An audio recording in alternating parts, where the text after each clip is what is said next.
السلام علیکم۔ حضرت لقمان ایک شخص کے غلام ہوئے۔ وہ شخص آپ کو بیچنے کے لیے بازار لے کر آیا۔ جب بھی کوئی شخص آپ کو خریدنے کے لیے آتا، آپ اسے پوچھتے تم مجھے کس کام کے لیے لینا چاہتے ہو؟ ہر کوئی اپنا مقصد بیان کرتا۔ جیسے ہی وہ آپ کو اپنا مقصد بیان کرتا، آپ سے کہتا اس کام کے لیے لے کر جانا چاہتا ہوں، غلام بنانا چاہتا ہوں، تو آپ کہتے مجھے نہ خریدو تو بہتر ہے۔ آپ ایسے غلام تھے جن پر کسی آقا کی زبردستی نہیں چل سکتی تھی، لیکن آپ اپنی مرضی سے اس شخص کے ساتھ جانا چاہتے تھے جو آپ کو صحیح مقصد کے لیے لے جانا چاہتا تھا۔ ایک بار ایک شخص آپ کو خریدنے کے لیے آیا۔ آپ نے سب سے پہلے پوچھا مجھ سے کیا کام لوگی، کس مقصد کے لیے مجھے خریدنے آئے ہو؟ اس شخص نے کہا آپ کو اپنے گھر کا چوکیدار بناؤں گا۔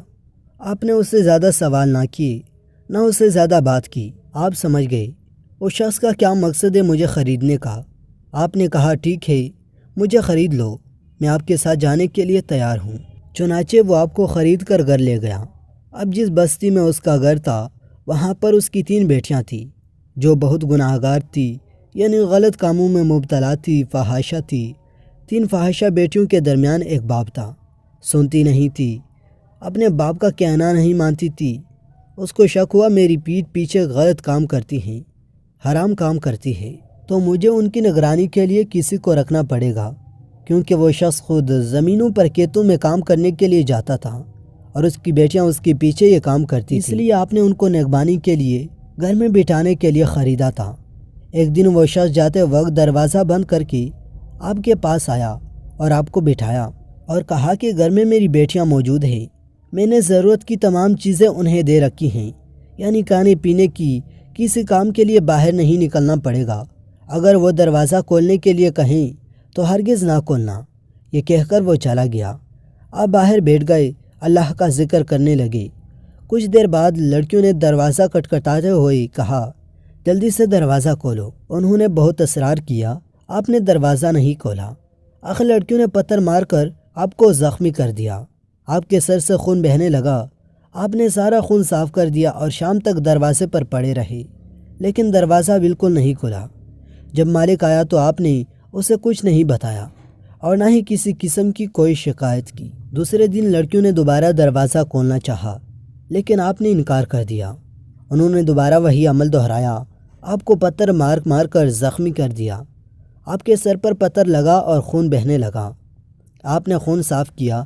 آپ نے ایسا اس لیے کیا تھا کہ مالک کو پتہ نہ چلے کہ ان کی بیٹیوں نے آپ کے ساتھ ظلم کیا ہے، اور شام تک دروازہ پر اسی طرح بیٹھے رہے۔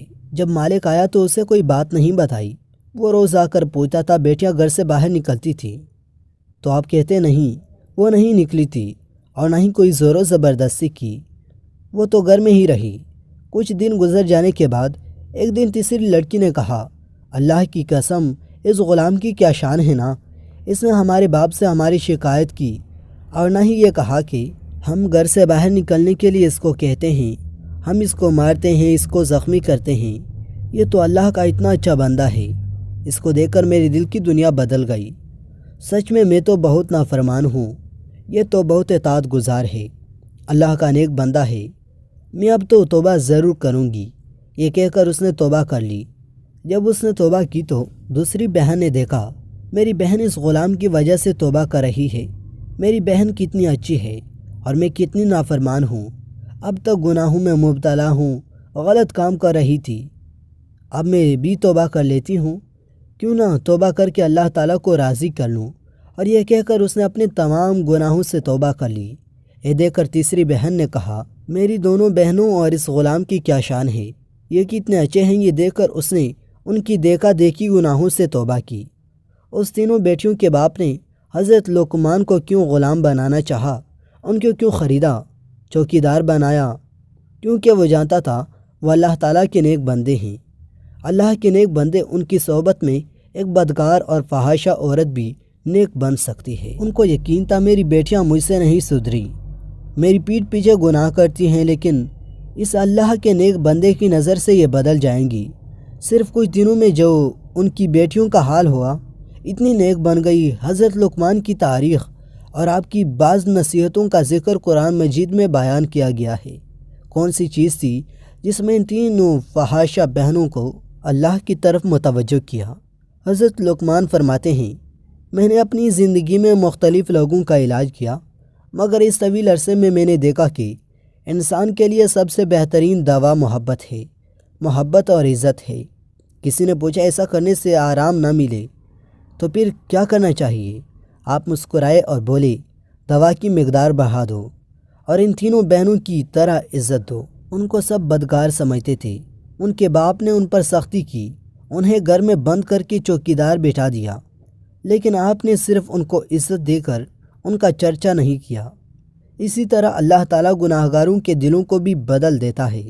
کون انسان کیسا ہے یہ تو اللہ بہتر جانتا ہے، اور کس نیک بندے کی وجہ سے کس کا دل بدل جائے، وہ اپنے گناہوں سے توبہ کرے، یہ اللہ بہتر جانتا ہے۔ دوستو اسی طرح کی مزید ویڈیوز کے لیے ڈیلی ناول یوٹیوب چینل کو سبسکرائب کریں۔ شکریہ۔